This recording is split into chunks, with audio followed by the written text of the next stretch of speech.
पाठ 12 वाक्य विचार सिंटैक्स। वाक्य तथा वाक्य की संरचना।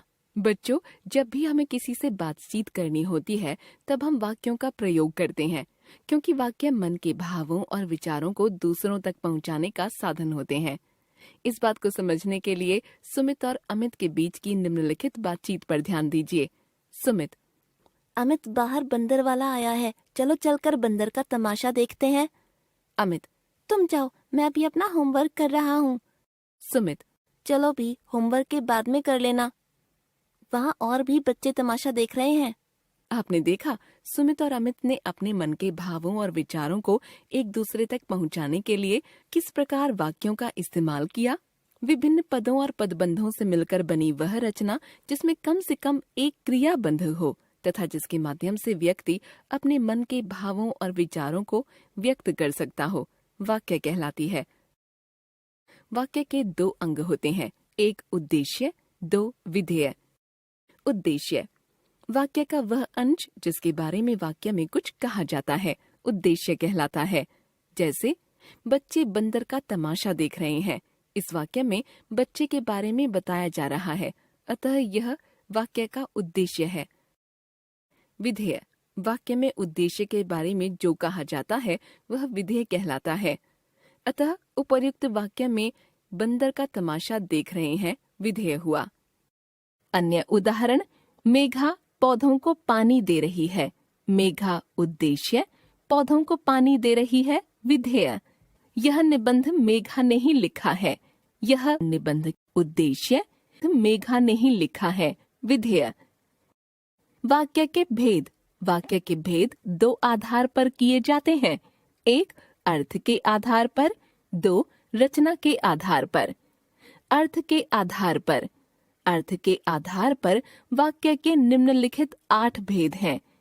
विधानवाचक: जिस वाक्य में कोई सामान्य बात कही जाए, जैसे इस पुस्तक में ज्ञान की बहुत सी बातें हैं, परिश्रम करने से सफलता मिलती है। निषेधवाचक: जिस वाक्य में नकारात्मकता हो, जिसमें न, नहीं, मत आदि का प्रयोग हुआ हो, जैसे इस पुस्तक में ज्ञान की कोई बात नहीं है, पेड़ पर मत चढ़ो। प्रश्नवाचक: इन वाक्यों में कोई प्रश्न किया जाता है तथा इनके अंत में प्रश्नवाचक चिन्ह लगाते हैं। वाक्य नकारात्मक या सकारात्मक हो सकता है, जैसे क्या इस पुस्तक में ज्ञान की बहुत सी बातें हैं, तुम अभी खाना क्यों नहीं खाती।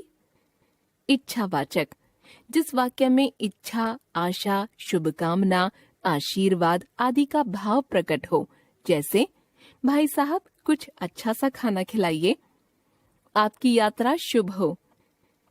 संदेहवाचक: जिन वाक्यों में कार्य के होने में संदेह हो, जैसे लगता है आज विधि नहीं आएगी, बादल गरज रहे हैं, शायद बारिश हो जाए।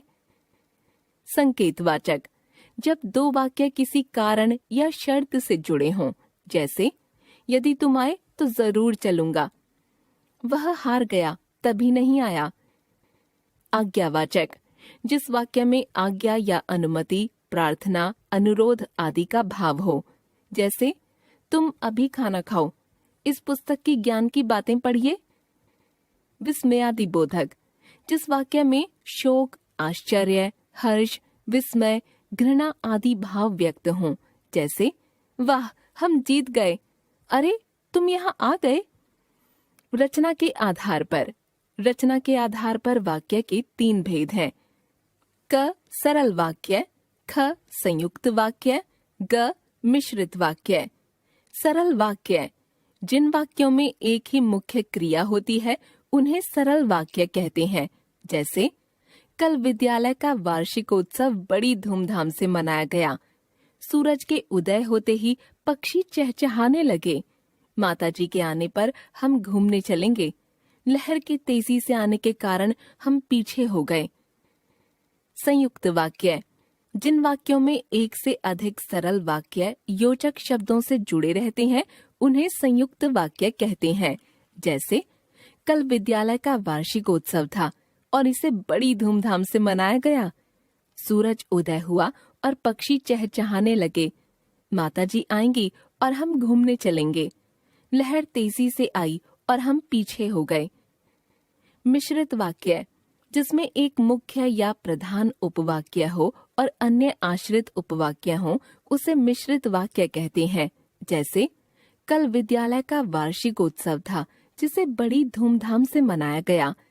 जैसे ही सूरज उदय हुआ वैसे ही पक्षी चहचहाने लगे। जैसे ही माताजी आएंगी हम घूमने चलेंगे। ज्यों ही लहर तेजी से आई हम पीछे हो गए। वाक्य रूपांतरण, अर्थ की दृष्टि से वाक्य रूपांतरण। विधानवाचक, अभिनव पुस्तक पढ़ता है। निषेधवाचक, अभिनव पुस्तक नहीं पढ़ता है। प्रश्नवाचक, क्या अभिनव पुस्तक पढ़ता है? इच्छावाचक, अभिनव पुस्तक पढ़े। संदेहवाचक, शायद अभिनव पुस्तक पढ़ता है। संकेतवाचक, अभिनव पुस्तक पढ़ता तो पास हो जाता। आज्ञावाचक, अभिनव पुस्तक पढ़ो। विस्मयादि बोधक, अरे अभिनव पुस्तक पढ़ता है। रचना की दृष्टि से वाक्य रूपांतरण, सरल, संयुक्त, मिश्रित। गिलास नीचे गिरकर टूट गया। गिलास नीचे गिरा और टूट गया। गिलास जैसे ही नीचे गिरा वैसे ही टूट गया। उत्सव समाप्त होने पर मैं घर आ गई। उत्सव समाप्त हुआ और मैं घर आ गई। जैसे ही उत्सव समाप्त हुआ वैसे ही मैं घर आ गई। बहुत अच्छी खुशबू के कारण यहाँ बैठना अच्छा लग रहा है।